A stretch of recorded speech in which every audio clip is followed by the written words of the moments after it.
President Aquino wants a national peace summit to scrutinize the proposed Bangsamoro Basic Law. The president is tapping citizen leaders as independent conveners to lead the summit to be participated in by responsible and respected leaders.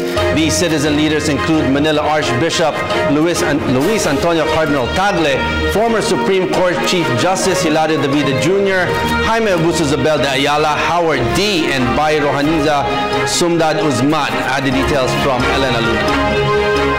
President Aquino has invited citizen leaders to stand as independent conveners for a national peace summit to discuss the Bangsamoro Basic Law.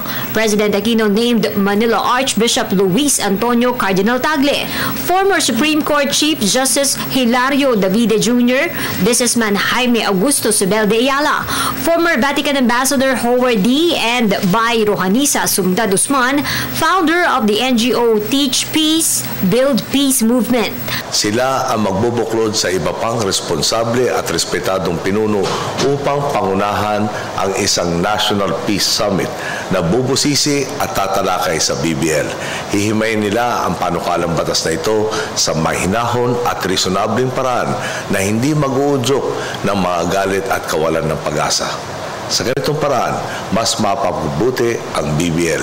Gagawa sila ng ulat na isa publiko upang mabasa ng lahat at makatulong sa higit ng paggunawa ng ating mamamayan. Sa ganitong paraan, may susulong natin ang makatwirang pagpapasya ukol sa Bangsamoro Basic Law. President Aquino made the announcement as this day marks the first anniversary of the signing of the Comprehensive Agreement on the Bangsamoro. President Aquino reminisced the hope and great honor felt back then as a nation. He stressed the Bangsamoro Basic Law is one of the important proposed bills of his administration, being a product of extensive study and negotiations. He said he is fully aware that the events in Mindanao, together with the incident in Mama Sapano, have sowed doubt in the minds of Filipinos on the BBL. But all-out war is not the way to go. Sa mga nagsasabing all-out war ang solusyon, tingin ba nyo, may posibilidad pang mapag-usapan ang kapayapaan kapag nagsimula na ang barilan, kung kailan masariwa na ang sugat at pagkabigo ng kasunduan. Marahil madali para sa inyo ang mag-udyok ng all-out war dahil malayo pa sa Luzon at Visayas ang kaguluhan. Pero kapag tumindi ang hidwaan, dadami ang Pilipinong nakikipagbarilan sa kapwa Pilipino at hindi malayong kakilala o kamag-anak nyo ang matatagpuan sa loob ng mga badibag na ito.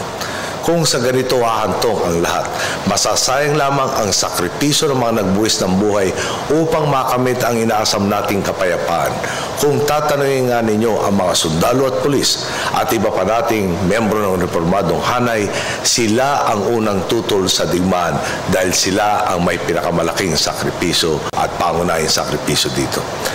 The president noted as the country moves closer to attaining peace, the noise to dismantle the trust established will also grow louder. Naway suriin din natin ang tunay nilang motibasyon. Kung talagang nais nilang paglingkuran ang kanilang mga nasasakupan, di ba't dapat nasa panig din sila ng kapayapaan? Napapaisip tayo. Hindi kaya ang mga gustong pumigil sa BBL ay ang mga maapektuhan ng transformasyong nais nating gawing permanente para sa Bangsamoro. Marahil ang tanging pakay nila ay muling maghari-harian oras na bumalik tayo sa dating sistema.